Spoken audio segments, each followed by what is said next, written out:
দীর্ঘদিন ডানপন্থী রাজনীতিতে আছি আমি। আজ আমি ডানপন্থী রাজনীতিতে ছিলাম।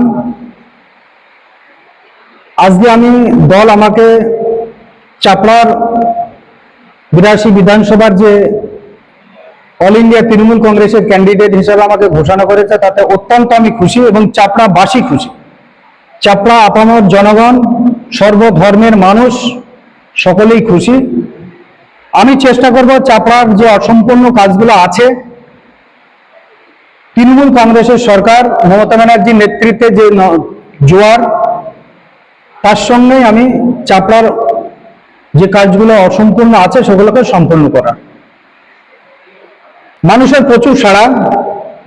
প্রায় 3:30টার সময় আমাদের দলনেত্রী মমতা ব্যানার্জি, আমাদের সর্বভারতীয় সাধারণ সম্পাদক অভিষেক ব্যানার্জি ঘোষণার পরে চাপায় জনজোয়ার। আমার মনে হয় ভোট কবে হবে সেটা আজকেই ভোটটা হয়েছে এখানে, আমার মনে হয়েছে।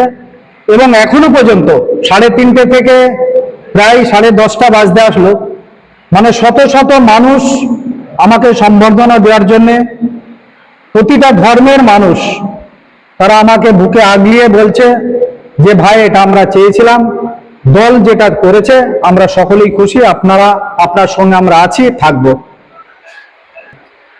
প্রথম প্রচার আমার দলের উপর থেকে যে নির্দেশ আসবে, যেহেতু আজকে প্রার্থী ঘোষণা হয়েছে, সম্ভবত কালকে জেলা সভাপতি মিটিং আছে, সেখান থেকে নির্দেশ যেভাবে হবে এবং দল উপর থেকে যেভাবে নির্দেশ দেবে, আমরা ঠিক সেইভাবে দলের কর্মীদের সঙ্গে নিয়ে প্রচার চালিয়ে যাব।